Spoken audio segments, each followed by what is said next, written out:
자, 여러분 반갑습니다. 코로나 영향으로 경기가 또 연기되었습니다.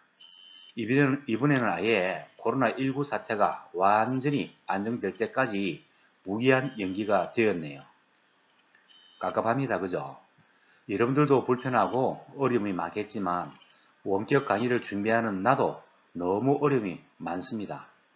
혹시 여러분들 중에서도 PPT 동영상 녹화를 해본 학생이 있는지도 모르겠습니다만 3시간 수업 분량의 원격 강의를 녹화하고 준비하는데 보통 2, 3일은 소요가 되는 것 같아요. 특히 PPT 동영상으로 할 때는. 아무튼 어려울수록 슬기롭게 잘 대처해서 보람있는 시간으로 잘 가꾸어 가야 되겠습니다. 본격 수업을 진행하겠습니다. 우선 지난주에 했던 교재 44페이지 그림 2-10 원가 정보와 관리 회계의 주요 기능을 한 번 더 살펴보고 교재 진도를 나가도록 하겠습니다. 자, 기업을 설립한 후에 향후 2년이나 3년 혹은 5년 정도만 운영을 하고 기업 청산을 하겠다 하는 한시적인 기한을 가지고 경영활동을 하는 것이 아니라 특별한 사유가 발생하지 않는 한 영속적으로 경영활동을 지속해 나간다는 가정하에 기업의 회계 정보를 처리해 나갑니다. 회계 원칙이 있죠. 계속 기업의 가정이라 해가지고 going concern이라고 있습니다. 따라서 기업은 최소한 2, 3년 내지 5년 정도 이상의 장기적인 경영 계획을 수립합니다. 그리고 주로 1년 단위의 단기 목표 이익을 달성하기 위한 계획을 수립합니다. 단기 이익 계획. 그리고 1년 단위, 즉 1회계 연도에 경영 계획을 실행하면서 수시로 최소한 3개월 단위 혹은 1개월 단위로 목표 수익과 목표 이익 또 목표 원가, 그죠? 허용 원가, 목표 원가 등의 달성 여부를 수시로 이렇게 분석을 합니다. 월 단위 또는 분기별 단위. 왜 그런가 하면요.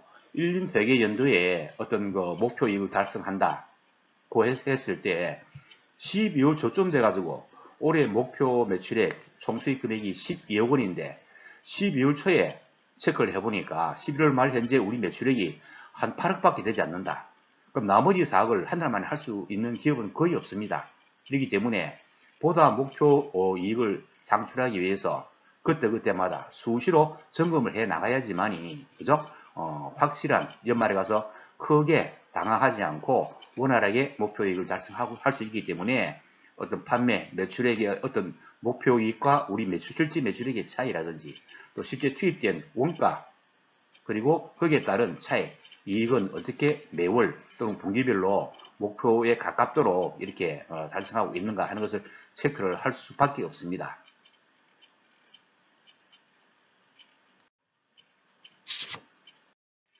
자, 방금 얘기했던 부분을 활용해서 머릿속에 넣고 우리 교재 45페이지 제3절 원가 추정. 참고로 제3절 원가 추정 부분은 최소자산법, 함수 등 다양한 수학 용어 그리고 수학식 계산풀이가 많이 나옵니다. 여러분들은 이 정도 함수 풀이는 혼자서도 충분히 잘 풀어갈 수 있다고 믿고 시간 관계상 개념만 이해하고 넘어가도록 하겠습니다. 맞습니까? 예, 맞죠? 예, 믿습니다. 자, 교재 45페이지 제3절 원가 추정 1. 원가 추정의 개요부터 보도록 하겠습니다. 경영자는 기업의 경영계획을 수립하거나 집행하는 과정에서 미래의 경영활동에 대한 원가 정보를 필요로 한다. 미래의 경영활동에 대한 원가 정보, 다시 말하면 예정원가라든지 또 미래원가라든지 이러한 원가 정보를 필요로 한다는 것이죠. 경영자는 미래의 원가를 예측함으로써 표준 원가의 설정이나 예산 편성, 또 특별 주문의 수락 여부와 같은 특별 의사결정, 원가 차이 분석 등의 경영활동을 합리적으로 수행해 나갈 수 있습니다. 여러분들 예를 들어 여기서 특별 의사결정은 어떤 걸 이야기하는가 하면 때로는 보통 한 달에 한 10,000개 정도씩 우리의 제품을 구매하든 공급해 달라고 하던 그런 업체에서 갑자기 한 2만 개 정도를 주문이 들어옵니다. 대신에 우리 거래처 조건이 뭔가 하면 지금까지 우리가 월 10,000개씩 사가지고 갔는데 다음 달에는 20,000개를 우리가 사줄 테니까 대신 단가를 좀 싸게 해달라고 합니다. 그럼 지금까지 한 개당 10,000원씩 납품 받던 것을 한 9,000원 정도에 납품을 해줄 수 있느냐. 9,000원 정도 해준다 그러면 이번 달에는 지금까지 우리가 평균 월 10,000개 정도 주문하던 것을 다음 달에는 20,000개를 주문하겠다라는 조건이 들어옵니다. 그러면 경리자는 어떻게 해야 될까요? 우리가 10,000개 판매하던 것을 20,000개를 판매하고 판매 가격을 10% 정도 DC 할인을 해줘도 우리 회사에 이익이 남는가 안 남는가 판단을 해봐야 되겠죠. 그러한 경우에 특별한 그런 의사결정을 해야 될 경우가 있습니다. 원가 추정은 미래에 발생한 원가, 미래 원가, 예정 원가를 사전에 예측하는 것을 말하고 일반적으로 과거의 원가 자료를 분석함으로써 역사적 원가, 이미 발생된 원가, 그죠? 이미 반영된 원가 이런 것들 분석함으로써 조업도 등의 원가 동인과 총 원가의 관계를 파악하고자 합니다.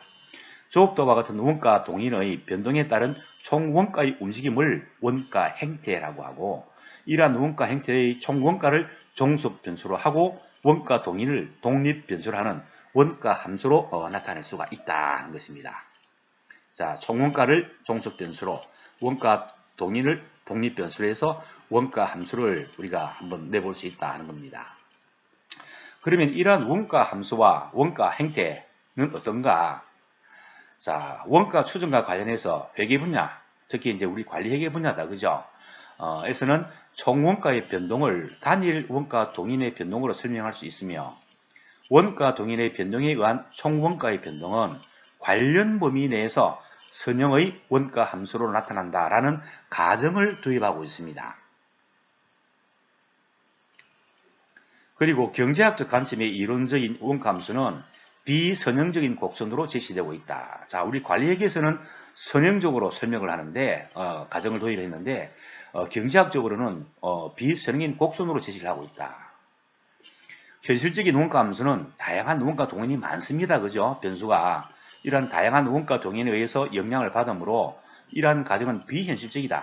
항상 성립하는 것은 아니다. 하지만 위의 가정에 따르면 상대적으로는 원가 함수의 추적이 용이하고 원가 추정에 따르는 비용이 적게 발생한다. 하나하나 원가를 좀 더 정확하게 하려고 하면 엄청난 비용과 시간이 소비된다 하는 얘기죠. 그래서 따라서 보다 현실적인 가정을 도입하는 데 따른 비용이 효익보다 크지 않다면 원가 추정을 단순화하기 위한 이상의 가정에 정당성을 부여할 수 있다라고 했습니다.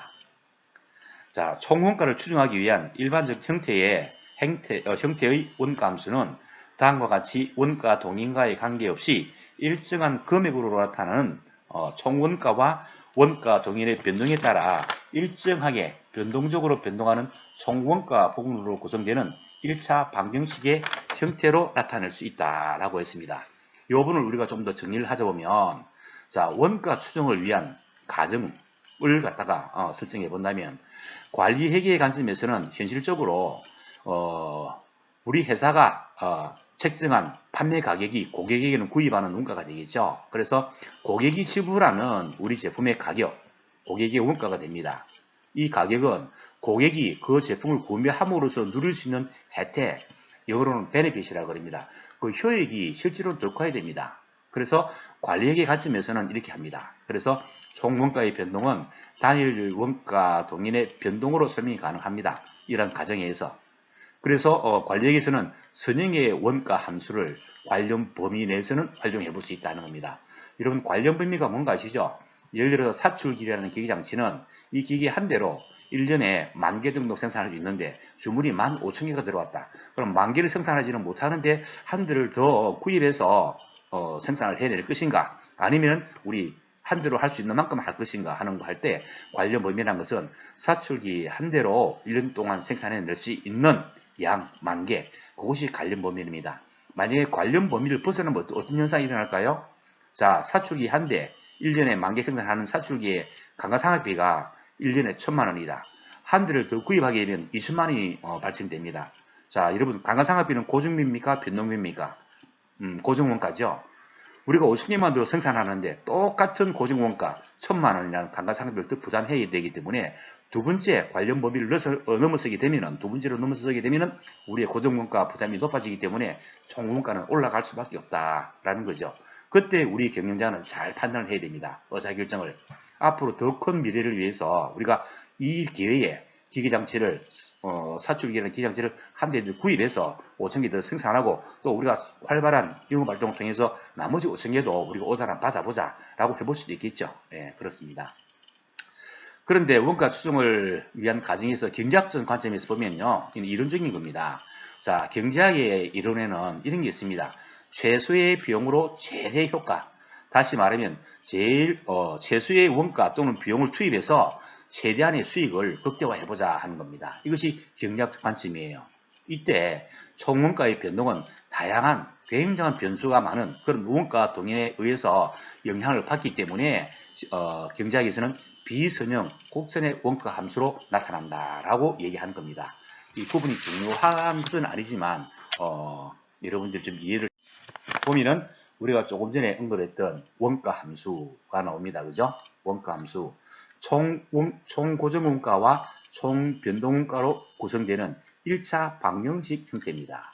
자, Y 총 원가는 A 총 고정원가 플러스 B 단위당 변동원가. 여기서 단위당 변동원가는 예를 들면 제품 한 개를 만드는데 플라스틱 원재료 몇 g이 들어가고 그 몇 g의 가격은 얼마다 했을 때 그것은 플라스틱 원재료의 원가는 단위당 변동원가가 되는 것이죠. 그리고 X는 원가 동일입니다. 그 플라스틱 원재료를 투입해서 제품을 10개를 만들 때 또는 100개를 만들 때 총 원가는 늘어나는 거죠. 그렇다는 겁니다.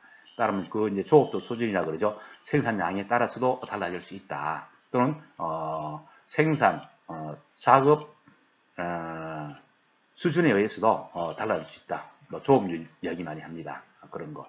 그리고 이제 변동원가는 Y는 BX 뭐 이런 식으로 할 수 있고 고정원가는 이렇다는 거. 보면 아시겠죠? 여기 B는 뭡니까? 단위당 변동원가는 0보다 이때는 커야 된다는 것이고 고정원가는 B가 제로일 때라도 고정원가는 항상 0보다 크다. 항상 발생되고 있기 때문에 뭐 그런 의미예요. 요 밑에 부분은 여러분들 참고로 한번 훑어만 보세요. 자, 그 다음 페이지. 자, 이 원가 함수 뭐 아주 간단하잖아요. 그죠? 이 정도는 여러분들이 조금 해봐도 좋을 것 같지만 일단 참고로 하기로 하고 넘어갑니다. 자, 그러면 이러한 원가 추정 방법은 어떠한 것들이 있는가 하는 문제입니다. 우리 교재로 치면 46페이지에 보면은 원가 추정 방법은 특정 원가 요소에 대한 원가 추정은 곧 그 원가 요소의 원가 함수를 구성하는 총 고정 원가와 원가 동인의 선택에 따른 단위당 변동 원가를 추정하는 것이라고 할 수가 있습니다.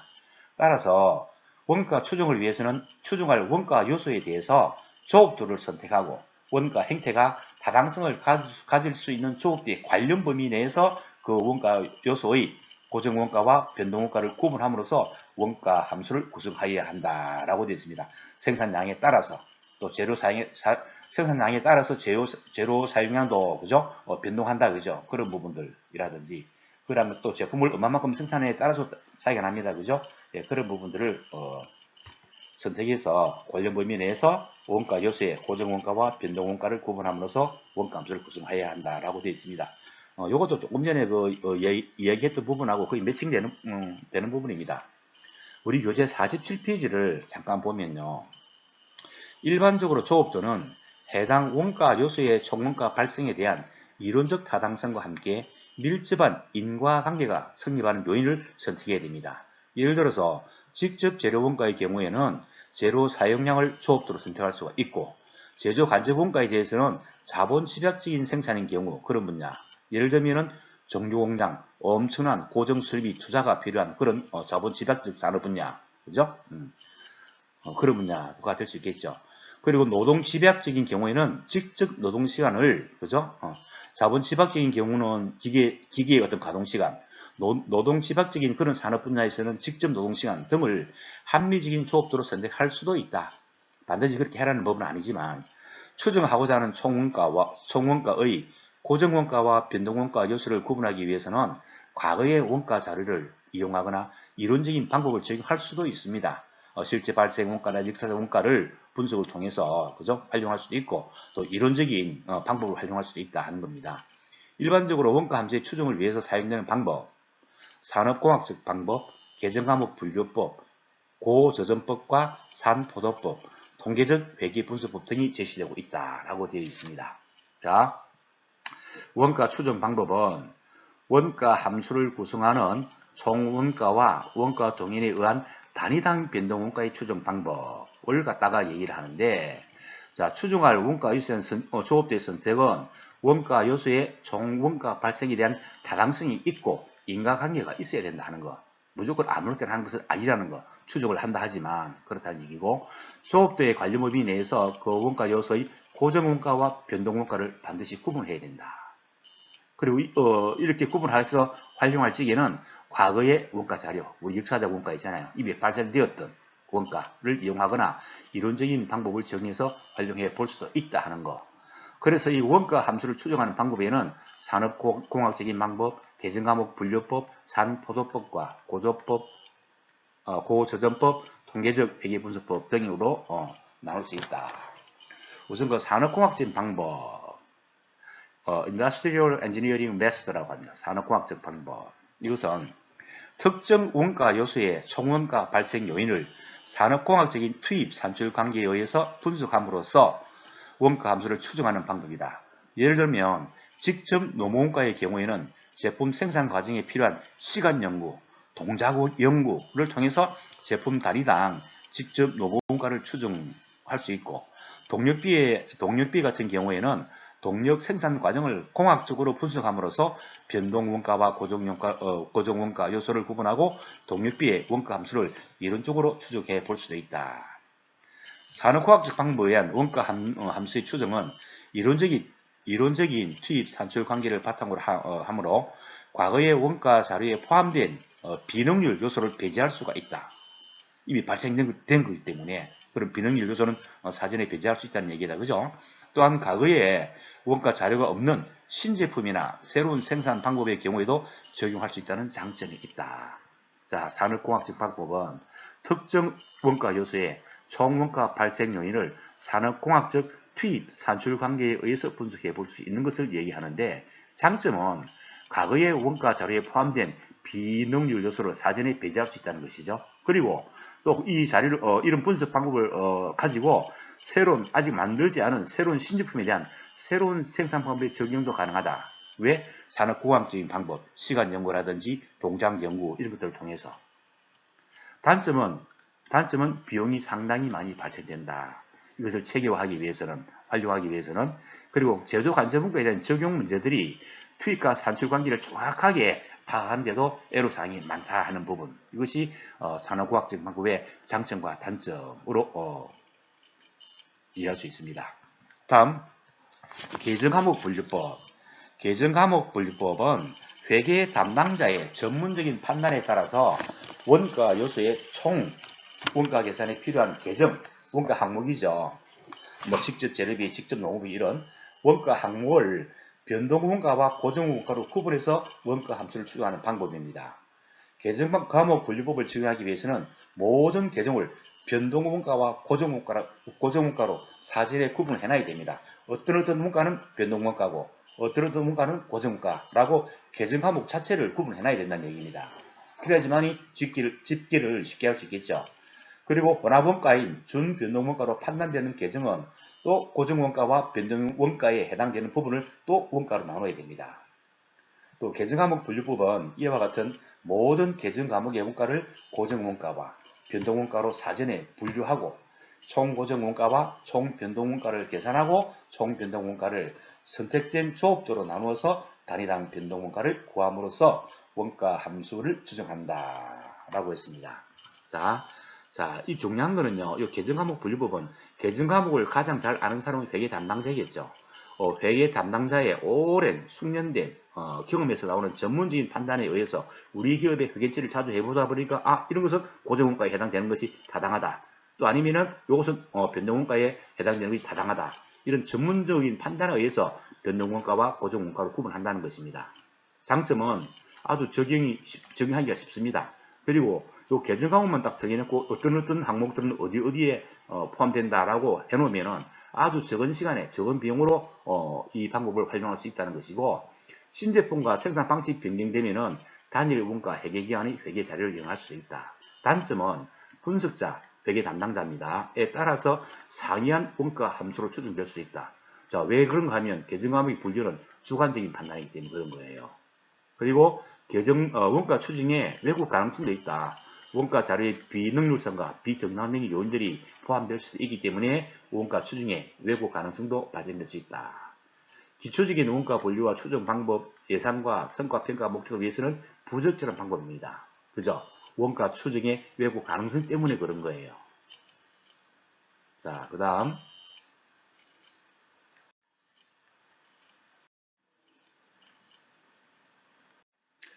자, 아마 산포도법과 고조정법, 또 고조정법과 산포도법이 또 에러가 발생 같아서 다시 한번 간단하게 설명을 하고 넘어가도록 하겠습니다. 자, 우선 고조정법부터 하도록 하겠습니다. 고조정법은 과거의 원가 자료를 분석해서 관련 범위 내에서의 가장 높은 조업도, 고점, 그리고 가장 낮은 조업도, 저점을 나타내는 총원가를 파악해서 이를 연결하는 직선을 원가 함수로 추정하는 방법입니다. 고조정법은 총원가가 조업도의 변화와 관계없이 일정하다고 가정하고 최소 조업도와 최대 조업도 사이의 총원가는 모두가 조업도 증감에 따른 변동 원가의 증감으로 간주하기 때문에 이렇게 직선으로 그려 나타낼 수 있다는 것이죠. 그렇다. 고조정법은 원가함수 추정이 간단하고 최대 조업도와 최소 조업도의 선택이 주관적 판단이 개입할 여지가 없습니다. 바로 직선을 그어버리기 때문에 계정항목 분류법보다는 객관적인 방법이 될 수가 있다. 하지만 총 원가를 나타내는 고점과 저점이 예외적인 상황에 따른 원가를 나타낼 경우에는 원가 추정이 왜곡될 수 있습니다. 따라서 고조정법은 개략적인 원가 추정의 방법으로 이해하는 것이 바람직하고, 고조정법을 적용할 경우에도 예외적인 원가 발생액을 제외하는 등의 조정을 고려할 필요가 있다. 실제는 이렇게 우리가 간단하게 저점과 고점을 연결해서 요걸 함수로 활용한다는 얘기인데, 실제 경영을 하다 보면 이 외에 여러 가지 그런 고점이나 저점들이 나타날 수가 있습니다. 그죠? 편의상 직선을 그어서 활용해 보는 것이 바로 고저점적이다. 계략적인 원가 추정을 하는 방법으로 활용할 수 있다 하는 정도. 다음에 산포도법은 과거의 다양한 조업도 수준별 원가의 발생액을 점으로 나타낸 산포도를 이용해서 원가 함수를 추정하는 방법입니다. 자, 과거에 우리 회사의 그죠? 경험치들을 쭉 이렇게 점으로 찍어서 쭉 이렇게 선을 연결해 보니까 요런 산포도 그래프가 나타나더라. 그래서 전문가 입장에서 가장 합리적이라고 생각되는 지점을 이렇게 직선으로 끊는 거예요. 직선을 끄어서 활용하는 방법인데, 조업도와 원가의 관계에 의한 산포도가 작성되면 산포도 점을 다다다닥 찍어가지고 전문가들이 판단해야 됩니다. 아무렇게나 그냥 뭐 찍을 수는 없죠. 그죠? 선을 그을 수는 없죠. 그래서 전문가님 판단에 의해서 산포도를 대표할 수 있는 직선을 표시해야 됩니다. 중요한 겁니다. 아주 중요한 겁니다. 이 직선을 원가 함수로 나타내서 원가 추정이 이용하게 된다 하는 방법. 그것이 바로 산포도. 자, 그 다음 회귀분석법. 이건 통계학적 방법이다. 그죠? 회귀분석법. 회귀분석법은 독립변수와 종속변수의 관계를 분석하는 통계적인 방법입니다. 회귀분석법은 독립변수와 종속변수의 관계를 분석하는 통계적인 방법. 회귀분석법에는 독립변수와 종속변수의 관계를 선형으로 가정하고, 선형이다. 그죠? 선형을 여러분 쉽게 그냥 직선하고 비슷하거나 직선인 형태를 것으로 이해하면 됩니다. 선형으로 가정하고 최소 자성법에 의해서 회귀 방식을 추정한다. 회귀 방식은 원가 추정을 위하여 조업도와 총원가의 관계를 나타내는 원가 함수로 볼 수도 있다. 최소 자성법의 개념은 원가 자료의 산포도를 구성하는 총원가의 모든 점이 임의의 직선과 만나는 거리의 제곱 합으로 계산하고 이 제곱합을 최소로 하는 임의의 직선을 원가 함수로 추적하는 것으로 이해할 수는 있다. 이것은 그래프에서 통계 돌리고 막 해야 될 경우도 있습니다. 그죠? 좌우지간 여러분들 원가 추적 방법은 이론적으로는 1, 2, 3, 4 뭐 한 4가지 정도 있습니다. 참고로 이런 뜻이 있구나 하는 개략적인 개념만 여러분들이 이해하고 넘어가도록 합니다. 이걸 실질 수학적으로 풀려고 그러면 시간도 많이 걸리고 또 충분한 일을 하려고 그러면 다 같이 풀어가면서 해야 되기 때문에 산업공학적인 방법은 어떤 걸 얘기한다. 산업공학적인 방법은 시간 연구, 동작 연구 같은 그런 산업공학적인 방법을 활용해서 하는 원가 추적 방법이다. 계정항목 분류법은 회계 담당자가 그동안의 경험에 의해서 전문적인 판단에 의해서 그죠? 할 수 있는 방법이 계정항목 분류법이라는 원가 추적 방법이 있다. 그리고 고점, 저점을 활용한 고저점법과 삼포도법 그리고 회계 분석법, 통계학적인 방법으로 할 수도 있다 하는 거. 다음 여러분들 교재 51페이지 보면 예제 2-6 해서 나와 있습니다. 요걸 리포트로 하기에는 뭐 이거 어려운 건 아닙니다. 다만 여러분 꼭 한번 봤으면 좋겠는데 정말 리포트 부담이 늘어날까 싶어서 요거는 여러분들 자율학습으로 맡기겠습니다. 한번 시간 내서 한번 쭉 한번 읽어만 봐도 될 것 같아요. 한번 읽어보고 자율학습으로 대시하겠습니다. 예제 2-7 52페이지 있죠. 요거는 아주 시간이 많은 사람 또 한가한 분들은 해보시면 됩니다. 시그마 들어가 있으니까 재밌을 거예요. 그죠? 시간 많으신 분들 뭐 할 일이 별로 없다. 나는 수학이 취미다. 이런 분들 하시면 돼요. 여러분 농담입니다. 뭐 하나 다 모든 걸 다 할 수는 없습니다. 그죠? 이렇게 여러 것도 있다는 것만 보고 넘어가시고 그 다음 교재 53페이지 학습 효과와 원가 추정을 하도록 하겠습니다.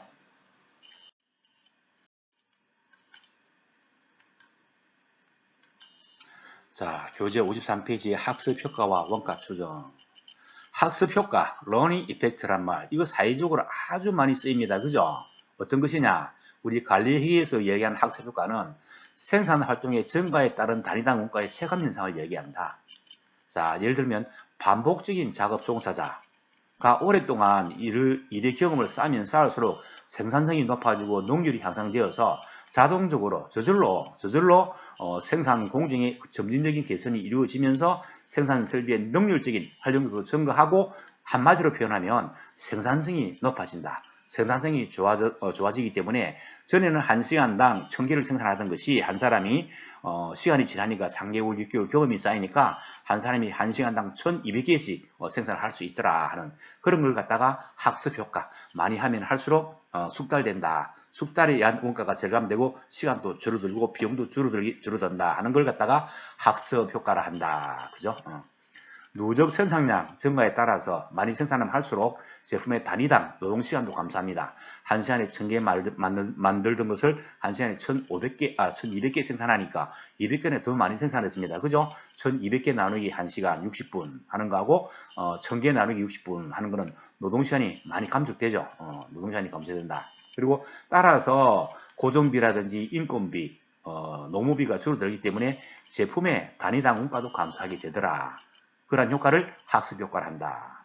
따라서 먼저 생산한 제품보다는 나중에 생산된 제품의 단위 원가가 감소하더라. 숙련도에 의해서 생산 효율이 좋아지니까 나중에 생산된 제품의 한 개당 원가도 감소하게 되더라. 시간의 함수로 표시되는 모든 원가에 영향을 미칠 수 있다. 특히 많은 노동시간을 필요로 하는 조선소, 배 짓는데 반도체 부분, 그다음에 가전제품, 신발 산업 이런 데서 특히 중시되는 개념입니다. 여러분들 예를 들면 아모레 퍼시픽 주식회사에서는요, 뭐 다른 것도 많이 하겠지만 특히 제주도에 아마 우리나라 최초로 엄청난 땅을 사서 거기에 녹차 나무를 심어서 우리나라 최대의 그 녹차 나무 단지를 가지고 있습니다. 여러분 그런데 그 넓은 땅에서 아무리 오랫동안 경험을 통해서 좋은 녹차를 따서 이렇게 생산해서 녹차로 그죠? 오슬록이라든지 이런 제법 프리미엄급 녹차도 우리가 국내에도 소비하고 수출도 하고 하지만은 녹차 이파리를 갖다가 기계로 딸 수 있겠습니까? 아마 저거품은 모르겠어요. 말차라고 해서 아주 이파리가 굵을 때 모르겠습니다만은 새싹 같은 거 이파리가 아주 작을수록 녹차는 고급이고 가격이 비싸거든요.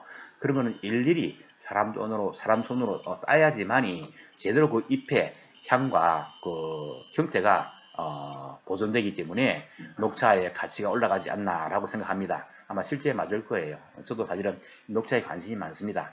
한때는 다도에 해당도 했었고요. 네, 그렇습니다. 그렇게 많은 노동시간을 필요로 하는 그런 분야에서는 학습 효과가 굉장히 중요하다. 처음에는 8시간 일을 해가지고 녹차 밭에서 녹차 잎을 채취를 했는데 한 2kg밖에 못 왔는데 그 다음에 하게 되니까 한 사람이 한 2.5kg에서 3kg씩 녹차 잎을 따내더라. 예를 들면 그런 것들을 얘기하는 거죠.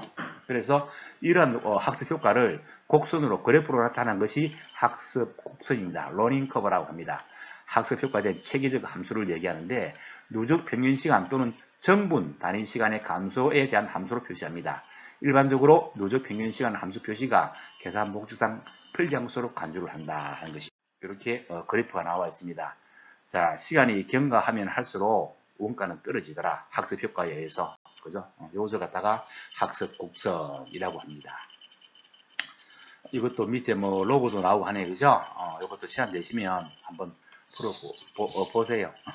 제가 강요하지 않겠습니다. 특별히 뭐 권장하고 싶지도 않습니다. 그 다음.